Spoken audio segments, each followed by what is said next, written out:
Risk முடிவெடுக்கப்பட்டது. Risk முகத்தர். இந்த மனிதன் இந்த உலகத்திலே இவ்வளவுதான் சாப்பிடுவான், இந்த மனிதன் இந்த உலகத்திலே இவ்வளவு காற்றைத்தான் சுவாசிப்பான், இந்த மனிதன் இந்த உலகத்திலே இவ்வளவு நீரைத்தான் அருந்துவான், இந்த மனிதன் இந்த உலகத்திலே இவ்வளவு செல்வத்தை தான் சம்பாதிப்பான்.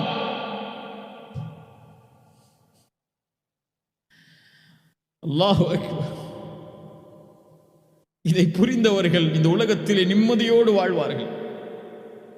இதை புரியாதவர்கள் உலகத்தோடு போட்டியிட்டு வீழ்வார்கள் இந்த உலகத்தில். அல்லாஹு அக்பர். ஆனால் அல்லாஹ் முடிவெடுத்து விட்டான். அதனால் அறையில் அமரச் சொல்லவில்லை. தீன் முயற்சி செய்ய சொல்கிறது. உன் வாழ்வாதாரத்தை நீ தேடு, அல்லாஹ் உனக்கு கொடுப்பான். ஆனால் அதுவும் அல்லாஹ்வுடைய கதரில் முடிவு செய்யப்பட்டது. இந்த உலகத்திலே சிலர் நினைக்கலாம், அல்லாஹ் ஏன் என்னை ஏழ்மையில் வைத்திருக்கிறான், ஏன் அல்லாஹ் ரப்புல் ஆலமீன் எனக்கு மட்டும் இந்த கதரை கொடுத்திருக்கிறான், ஏன் எனக்கு மட்டும் அல்லாஹ் இந்த ரிஸ்கை அல்லாஹ் அளித்திருக்கிறான், எனக்கு ஏன் இந்த மனைவி, எனக்கு ஏன் இவ்வளவு இந்த குழந்தைகள், ஏன் எனக்கு குழந்தை இல்லை, ஏன் எனக்கு இன்னும் திருமணமாகவில்லை, ஏன் எனக்கு செல்வத்தில் இன்னும் அதிகரிக்கவில்லை, ஏன் எனக்கு இந்த வேலை, ஏன் என் வாழ்வு இப்படி இருக்கிறது என்று பலருடைய வாழ்க்கையில் கேள்வி இருக்கும். அல்லாஹு அல் ஹக்கீம், அல்லாஹ் நீதியானவன். இந்த அல்லாஹுடைய பெயரை உள்ளத்தில் ஆழமாக நம்பிக்கை கொண்டவர்களுக்கு இந்த கேள்வி வராது. அல்லாஹ் அறிந்தவன், நான் ஏன் இந்த நிலையில் இருக்கிறேன் என்று. எனக்கு ஏன் இந்த சோதனை, அல்லாஹ் அறிந்தவன். எனக்கு ஏன் இந்த குடும்ப வாழ்வு, அல்லாஹ் அறிந்தவன். எனக்கு ஏன் இந்த செல்வம், எனக்கு ஏன் இந்த தொழில், எனக்கு ஏன் இந்த வேலை, அல்லாஹ் அறிந்தவன். என்ன அறிந்தவன்? எனக்கு இதுதான் நலவு என்று அறிந்தவன். ஒருவேளை என்னை ஏழ்மையில் படைக்காமல் அல்லாஹ் செல்வத்தில் படைத்திருந்து என்னை வழிதவர செய்திருந்தால், அல்லாஹ் சொல்கிறான் சூரத்து ஷூரா 27வது வசனத்தில் கேளுங்கள். இந்த வசனங்களை குர்ஆனுடைய வசனம் செவிமடுத்து கேளுங்கள். வலவ் பஸத்தல்லாஹு ரிஸ்க லிஇபாதிஹி லபகவ் ஃபில் அர்த். ஒருவேளை அந்த அடியானுக்கு அல்லாஹ் செல்வத்தை அதிகரித்து கொடுத்திருந்தால் இந்த பூமியில் குழப்பம் செய்யக்கூடியவராக, வரம்பு மீறியவராக அவர் மாறியிருப்பார். வலாக்கி யுனஸ்ஸிலு பிகதரி மா ஷா மா யஷா. அல்லாஹ் நாடியவாறு அவருக்கு அல்லாஹ் கதரை இறக்கி இருக்கிறான், அருளி இருக்கிறான். இன்னஹு பிஇபாதிஹி கபீரும் பஸீர். அவனுடைய அடியார்களை அல்லாஹ் நுட்பமாக அறிந்தவன், பார்க்கக்கூடியவன். அல்லாஹ்விற்கு தெரியும் இவன் இந்த நிலையில் இந்த செல்வத்தில் வாழ்ந்தால்தான் இந்த உலகத்திலே வரம்பு மீறாமல் எனக்கு நன்றி உள்ளவனாக இருப்பான் என்று அல் ஹக்கீம் முடிவெடுத்திருக்கிறான் நீதியாக.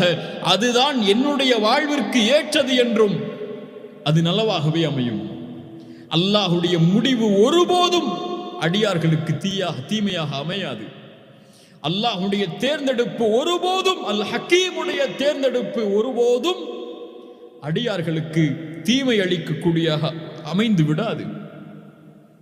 அல்லாஹ் சொல்கிறான் சூரத்து தௌபா, சிலர் அல்லாஹ்விற்கு வாக்கு கொடுக்கிறார்கள். லஇன் ஆதானா மின் ஃபத்லிஹி, யா அல்லாஹ் எனக்கு செல்வத்தை நீ அதிகரித்து கொடுத்தால் உன்னுடைய பாதையில் நாங்கள் செலவழிப்போம், நல்ல அடியார்களாக நாங்கள் மாறிவிடுவோம் என்று. செல்வத்தை கொடிய அல்லாஹ், பணத்தை கொடிய அல்லாஹ், நீ கொடுத்தால், நீ என்னை பணக்காரனாக மாற்றினால் நான் உன்னுடைய பாதையில் தான் செலவழிப்பேன் என்று அல்லாஹ்விடத்திலே துஆ செய்கிறார்கள். ஃபலம்மா ஆதாஹும் மின் ஃபத்லிஹி, ஒருவேளை அல்லாஹ் ரப்புல் ஆலமீன் அவனுடைய சிறப்பில் இருந்து அதை அழித்து விட்டால், பகிலு பிஹி, உனக்கு கொடுக்காமல் இருந்ததன் காரணம் அதுதானே, கேட்டாய் கொடுத்தேன், பகிலு பிஹி, கஞ்சத்தனத்தை கடைபிடிப்பான். வதவல்லவ் வஹும் முஅரிதூன், அல்லாஹ்விற்கு யா அல்லாஹ் நீ கொடுத்தால் உன்னுடைய அடியார்களுக்கு கொடுப்பேன் யா அல்லாஹ் என்று கூறினான். ஆனால் அதிலிருந்து திரும்பி அவனே அதை வைத்துக் கொண்டான், வாக்கு மீறினான், புறக்கணித்தான். அதன் காரணமாக அல்லாஹ் அவனுடைய உள்ளத்தில் நிஃபாக்கை மாட்டிவிட்டான். மறுமை வரை அல்லாஹ்வுடைய வாக்குறுதிகளை மீறியதற்காக, பொய் கூறியதற்காக அல்லாஹ்விடத்திலே அல்லாஹ் சொல்கிறான் சூரத்துல் ஃபஜ்ர், فأما الإنسان إذا ما ابتلاه ربه فأكرمه ونعمه. கண்ணியத்தை கொடுத்தால், அருளை கொடுத்தால், அடியான் சொல்கிறான் அக்ரமன், என் ரப்பு என்னை கண்ணியத்தோடு வைத்திருக்கிறான் என்று. وأما إذا ما ابتلاه فقدر عليه رزقه, அல்லாஹ் வழங்கிய ரிஸ்கிலிருந்து குறைத்து விட்டால் அவன் சொல்கிறான் ஆஹானன், என்னை அல்லாஹ் இழிவுபடுத்துகிறான் என்று. சுப்ஹானல்லாஹ். மனிதன் நிலை மாறிவிடும். அல்லாஹ் கொடுத்ததை பொருந்தவில்லை என்றால் நம்முடைய பார்வையில் என்ன? அல்லாஹ் ஏழ்மையில் வைத்திருந்தால், அல்லாஹ் எம்மை செல்வத்தில் குறைவாக வைத்திருந்தால் அல்லாஹ் என்னை சோதிக்கிறான் என்று. அல்லாஹ் எம்மை செல்வத்திலே அதிகமாக வைத்திருந்தால் அல்லாஹ் எமக்கு அருள் செய்கிறான் என்று எண்ணுகிறோம். அப்படி அல்ல. அல்லாஹுடைய விதியில் ஏழ்மை ஒரு சோதனை. அல்லாஹுடைய விதியில் ஏழ்மையை விட மேலான சோதனை செல்வம். செல்வத்தை அல்லாஹ் கொடுப்பது ஒரு ஏழையை விட மிகப்பெரிய சோதனையில் வாழ்பவர்கள் செல்வந்தவர்கள். அவருக்கு தான் ஏழையை விட அதிகமான கேள்வி. அல்லாஹ் சுகத்தை கொடுப்பதும் சோதனை தான். அல்லாஹ் நோயை கொடுப்பதும் சோதனை தான். அல்லாஹ் இந்த உலகத்திலே கல்வியை கொடுப்பதும் கல்வியை எடுப்பதும், சிறந்த ஊதியத்தை கொடுப்பதும், சிறந்த வேலையை கொடுப்பதும், சிறந்த தொழிலை கொடுப்பதும், அல்லது ஒரு குறுகிய வாழ்வாதாரத்தை, ஊதியத்தை, தொழிலை கொடுப்பதும், எல்லா நிலைகளும் இந்த உலகத்திலே சோதனை தான். ஆனால் எப்படி? என்னை போன்ற, எம்மை போன்ற, இல்ல மஷா அல்லாஹ், அல்லாஹ் பாதுகாத்தவர்களை தவிர அறிவினர்களுக்கு புரியவில்லை. அல்லாஹுடைய ரிஸ்க், அல்லாஹுடைய முடிவு என்பது ரிஸ்கில் அல் ஹக்கீம்.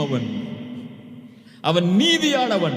எனக்கு எது நலவோ அதைத்தான் அல்லாஹ் மரணம் வரை அமைத்திருப்பான் என்பதை அறிந்தவர் இந்த உலக வாழ்வை கொண்டு ஒருபோதும் கவலை அடைய மாட்டார். அல்லாஹுடைய அந்த ரிஸ்குடைய தன்மையை கொண்டு முழுமையானவர்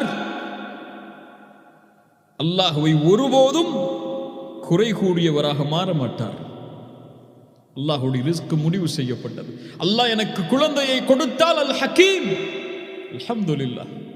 அல்லாஹ் குழந்தையை கொடுக்கவில்லை என்றால் அல் ஹக்கீம், அவனுக்கு தெரியும் ஏன் கொடுக்கவில்லை என்று. அல்லாஹ் செல்வத்தை கொடுத்தால் அல் ஹக்கீம், அல்லாஹ் கொடுத்தது, எனக்கு செல்வத்தை கொடுத்திருக்கிறான், நான் அதில் அல்லாஹ்விற்கு நன்றி உள்ளவனாக இருப்பேன் என்று. அல்லாஹ் செல்வத்தை கொடுக்கவில்லையா? அல்லாஹ்விற்கு தெரியும் எனக்கு அல்லாஹ் செல்வத்தை அதிகரித்தால் என் நிலைமை என்னவாக மாறும் என்று. அதனால் அல்லாஹ் செல்வத்தை கொடுக்கவில்லை. இந்த நம்பிக்கையில், இந்த அடிப்படையில் அல்லாஹ்வை புரிந்தவர்கள் வஅஸா அன் தக்ரஹு ஷைஅன் வஹுவ கைருல் லக்கும் வஅஸா அன் துஹிப்பு ஷைஅன் வஹுவ ஷர்ருல் லக்கும். நீங்கள் ஒன்றை விரும்புவீர்கள், அது உங்களுக்கு தீயதாக இருக்கும். ஒன்றை வெறுப்பீர்கள், அது உங்களுக்கு நலவாக இருக்கும். வல்லாஹு யஅலம். மனிதர்களை அறிந்து கொள்ளுங்கள். வல்லாஹு யஅலம். அல்லாஹ் ஏன் கொடுத்தான், ஏன் கொடுக்கவில்லை, அல்லாஹ் அறிந்தவன். வ அன்தும் லா தஅலமூன். நீங்கள் அறியாதவர்கள்.